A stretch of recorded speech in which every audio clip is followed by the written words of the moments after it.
I'm Cameron Cross, and I'm the artist that created the Van Gogh sunflower painting on the big easel in Goodland, Kansas, and I'm back 12 years later to repair, repaint, and relaunch the easel.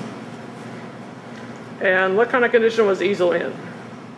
When I first arrived, I think it was very good. It was I think it's the painting itself is in quite good condition. I think it's first and foremost, it's quite dirty, so it needs to be taken down and given a good old-fashioned washing.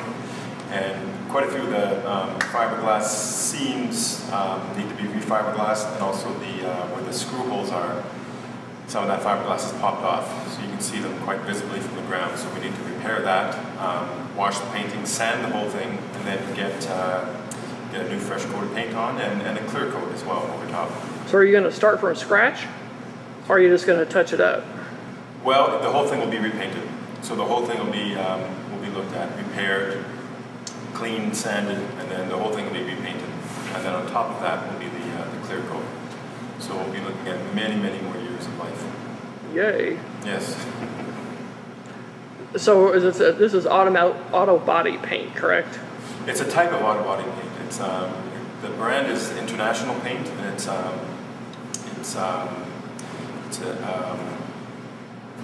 how should I say it? It's a paint that's you're able to roll and brush on instead of just spray. So it's an industrial coating, normally used for farm machinery, areas that are exposed to high heat, chemicals, that kind of thing. So UV and chemical resistant? Yes, very much so. Yes, but the unique quality about this paint is that you are able to brush it on and roll it on, just like you're painting a house or painting a painting. What was the original project?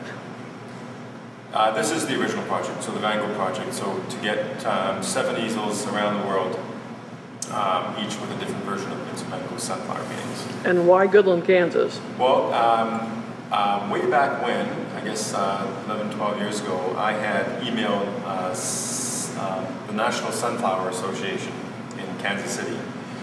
Told them about myself, told them about the project, and asked them if there were any cities or towns in Kansas that might be receptive to a project like this.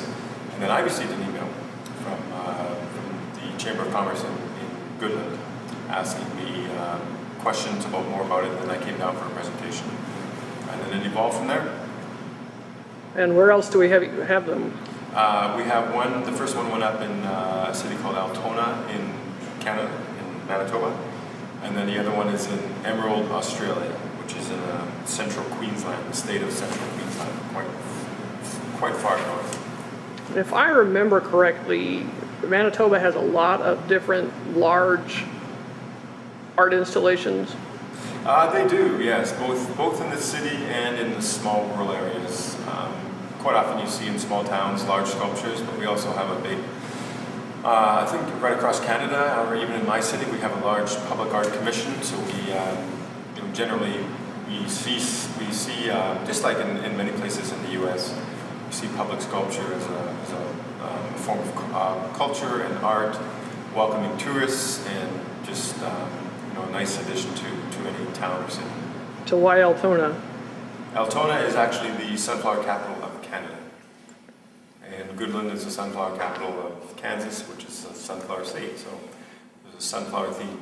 So what about Queensland? Queensland as well. It's Emerald is a sunflower capital, and they use the sunflower itself. There's not many sunflowers being grown these days, but there are. But they've held on to the sunflower motif or the symbolism behind. And actually, Altona and Emerald are sister cities, so we're trying to get Goodland into that connection as well. And they have sunflower festivals.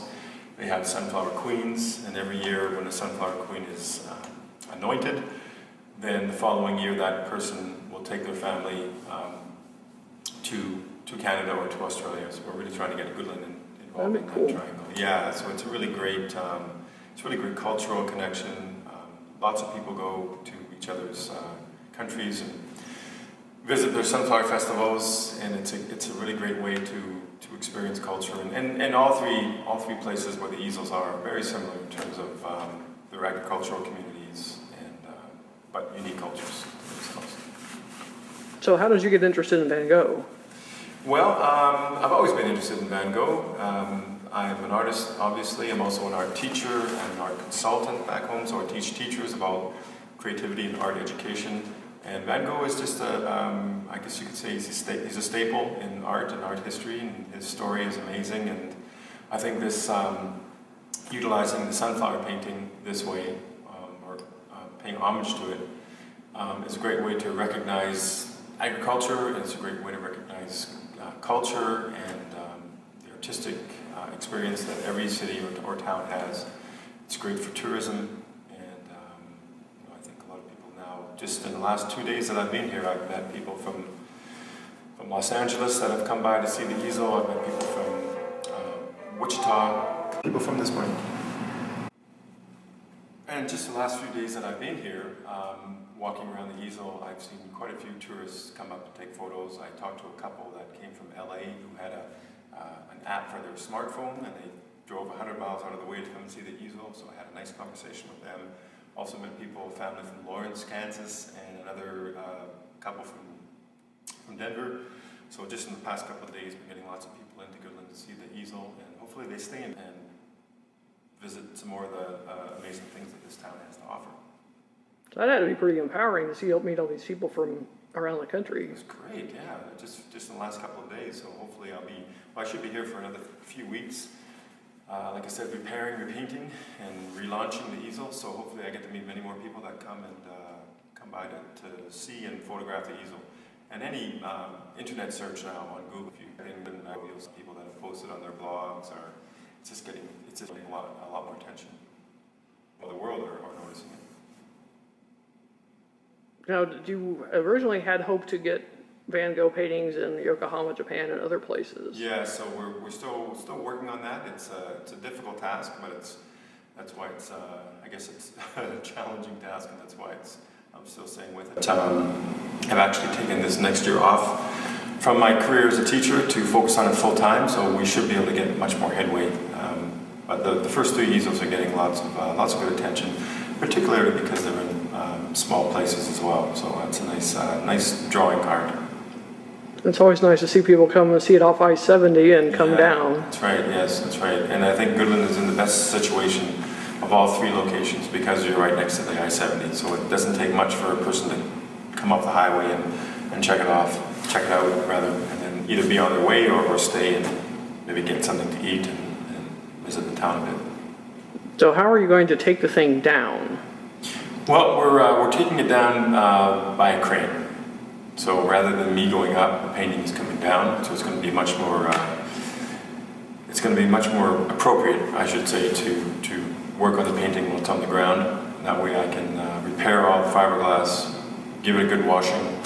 The whole thing needs to be sanded, and then repaint over top. And then, like I said, we're going to clear coat it so that to make sure that it lasts a lot longer and many more years of enjoyment. So are you going to sand everything off to the bare board, or just a little bit? No, just a little bit. Just to, probably won't have to do it much at all, but it's just always good to, just like you're painting anything, to scuff it up so that the paint will adhere to the grit rather than adhere to, because underneath the painting, 24 sheets of 3/4 inch plywood. And then on top of that, there are 2 layers of 1 ounce matte fiberglass that have been interwoven. And on top of that is a layer of gel coat. And then on top of that is the automotive paint. And now we're going to have on top of that a clear coat. So just like a car has been clear coated, so this will extend the life of the painting. But like I've said to many people so far, I came to Goodland in December and first saw the painting after 11 years and was really amazed at how good it looks. It hasn't faded that much, and it's weathered really well. To be honest, it's weathered better than the other 2 paintings have. And now, even a conversation with a fellow from Denver or from Lawrence, he was saying that he can't believe how good it looks. So it does still really look good, but it will look better once it's repaired and repainted. You said that the Queensland has very high UV, so that made it fade more? Yes, and they're also unfortunate because they get very precious little rainfall. So when crop dust comes across it, or road dust, or just dust in general, it sticks on the painting. So when I went down to repaint it, They were amazed at how well it looked once I washed it. Because most people in the town thought it was faded badly, and so did I when they sent me the photographs. But the first thing I did when I got there was I gave it a good old-fashioned washing, and it was amazing how the colors just sort of came alive again. So that was a good lesson for all of us, that it does need to be hosed down once in a while. And also, why not asking? Well, it just feels really good to be, feels really nice to be back in Goodland. I'm just reminded of how great I'm treated here and how hospitable people are, very much like back home. So I feel very comfortable here, and it's nice to meet new friends and also get reacquainted with the people that I met 10 years ago. So it's a very nice, it's been very nice, and there's been a few delays, but I think they've been nice because it's given me a chance to just enjoy the town again and walk around and talk to some people and get myself acclimatized to the heat because it is quite hot. Not used to it in living up in Canada. Well, it is the hottest summer on record so far. That's what I've heard. It's amazing. It's like being back in the 30s, except thank God we have air conditioning. Yeah. Now, are you going to paint it on the vacant lot there or in the park? On the grass, yeah. So I'll get up early and start painting, and it's going to be the easiest way to do it. We just lower it, place it down by the base, and then I'll just get there and start working on it. And I don't think it'll take that long. It'll take a lot less time doing it on the ground than putting me back up there in the crane. And you also won't have to worry again being blown over. Yes, and that's right. And you know, the second I arrived back in Goodland, I was reminded about the winds. Kind of forget about those, but yeah, the winds are quite high, and so practically, it's, you know, our initial plan was for me to go up, but practically, it's going to make much more sense to do the job properly and to do it right, to have it on the ground. And how many days do you think that will take? I think it'll take less than 2 weeks. Less than 2 weeks. And I think up on the crane, it would probably take over a month. So we're going to save some time. Over a month while you bake? While I bake, yeah. Like a baked potato. Now, are you going to be able to paint as hot as it is? I mean, is the paint going to dry too fast? It will dry very fast, and it's an automotive industrial coating, so it is a two-part paint. So you have to put in a hardener. So I think we'll just have to put in less hardener. So it'll increase the drying time a little bit. Because you're right, if it was mixed properly, then I think it would dry. Might even dry in the bucket. So getting up early and you know, trying to beat the heat a little bit that way, and then, you know, experimenting a bit with the mixture, and I think we'll be okay. Now, are you going to prop it, or are you going to have it flat? Flat. So the process is to clean it first, to exactly see, you know, what's underneath that grime, and then I'll be able to go to all there's actually 500. They're called wood to steel fasteners. They're like glorified screws that are keeping the canvas onto the steel frame. So quite a few of the resin or the duraglass is popped off them. So the next stage will be first to wash it, then to repair all those, and then to fill the seams again because they've sunken in a little bit, and then sand all that, and then sand the whole painting. So I'll just go over with a sanding brush and just sand the whole thing to grit it up, give it another washing, and then get to it with a paintbrush. So what are the dimensions of the easel? Do you know that offhand? The painting itself, 24 by 32, and the easel is 76 and a half feet high, weighing about 28,000 pounds. If Van Gogh would come back, what do you think he'd think? That's a great question. I've thought about that often, actually, and not often, but once in a while I think about that. I think he'd be very pleased, you know, particularly because he was an artist that, you know, he struggled mentally in his life, and he also struggled financially, and he was really committed to his craft. And like many artists back in that time, you know, the genius or the craftsmanship wasn't appreciated during his lifetime. And his life ended way too soon. He was only 37 years old when he passed away. And then it only took a few years after that his art started to get noticed. And today, if you look in the Guinness Book of World Records, you'll see some of Van Gogh's paintings selling for the most money in the history. So it's his paintings are seen all over the world, in the largest museums in the world. And you know, paying homage to him as an artist and to his images but also tying that into agriculture, because sometimes people think of these highfalutin artists as being something, you know, bigger than us, but he was a small town person himself. He grew up in rural areas, he grew up around farming communities, and he went out and he didn't like the big cities, and he went to the small towns like Arles, where he painted sunflowers, rented a small room, and he went out to the sunflower fields, he went out to the wheat fields, and he spent his days out there. He sketched, he painted, so he was a small town rural person. We think of the name of Van Gogh now as, you know, high society and you know, in the greatest galleries and museums around the world, but in reality, Van Gogh himself was a small town rural person. So I think, back to your question, I think he'd be pleased. I think he'd be, you know, to see the images of his artworks being shown around the world.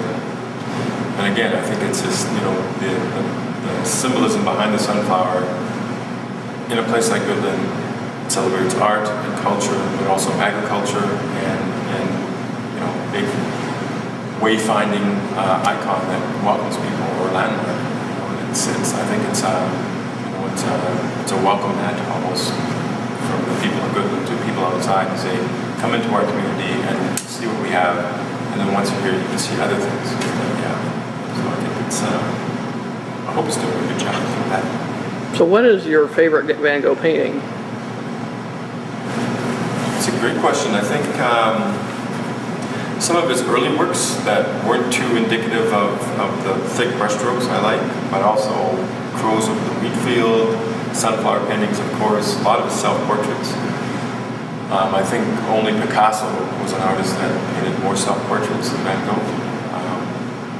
Many, and he was very prolific. I mean, he wasn't an artist that just painted in his spare time, he painted all of the time. And many people don't know that he really started creating serious artwork when he was 27, and he died at 37. So it was only a 10-year span, much different than other artists. And there's a lot of controversy now about, you know, the method, how he died. A lot of people still think that he committed suicide, but there's new evidence now that that leans towards kids playing with guns that could have accidentally shot him. Or there's a documentary on 60 Minutes. Two investigative journalists just wrote a book about re-examining Van Gogh's life, particularly Van Gogh's death. So the stereotype was of this, you know, mentally ill artist who committed suicide, but it might not be the case here. What other artists do you like? I like all art, really. I like the great masters. I like a lot of contemporary artists that are doing art today, focusing on ideas and not focusing on the prettiness of art, but the social ideas or political ideas that are going on today. Like Picasso, I like Mondrian, a lot of American artists. I was talking to you earlier about a Kansas artist that was, well, a fellow born in Kansas, and now he's a very famous New York artist. And I can't quite think of his name, but he's got a lot of work in New York and Wall Street, and his work's shown all over the world. Yeah, I just like, you know, I could sit and list, you know, 1,000 names, but I like all art. What got you started as an artist? I got started as an artist going into fine arts in university. I mean, took a year off of high school, went into the University of Manitoba to study fine art, and was semi-interested in art, but then by the end of my 4-year degree I became extremely interested, so much so that I furthered my education and got a 2-year education degree, and then I spent about 13 years teaching high school art, and the last 7 years I've been an art consultant, so now I teach teachers about art, and the importance of creativity, and now I'm taking a year off to focus on the Easel project full time, so it's good. So what were your influences as an artist? Early on, Van Gogh. Early on, just, you know, back then it was the well-known artists, like everybody, like the Monets and the Picassos, and, you know, and then as I progressed in my own art career, then you get exposed to more art, more ideas. So then maybe turn to Mondrian or Andy Warhol, and then today, like I said, I like just the whole variety of art, from rural artists to artists that work more with ideas. And sometimes you look at it and you scratch your head and you wonder if it's art, but I think that's what art does, is it makes us question makes us question who we are, why we create, why humans feel the need to put something on a canvas or to create a sculpture, because it really isn't meant for anything. It's not utilitarian. You don't wear it or eat it or ride it. It's just there like music. It's there to enjoy for the soul, for the intellect. It's an interesting thing. It's one of the things that separate us humans from all other living life forms on the planet, I think. So do you work in any other media besides paint? I paint. Yeah, I paint. Work on the big Easel project, and I'm also a painter in my studio. I just had a show in Winnipeg about 3 months ago of my paintings on canvas, acrylic paint. A little smaller scale? A lot smaller, yeah. Hang on the wall size. Anything else I need to ask? No, I think those were great questions. Just very grateful to be back in Goodland. Very grateful to be asked to come back, and I'm just really looking forward to getting on top of the painting and see if we can make it look like it did when we first put it up. Wonderful. Even better.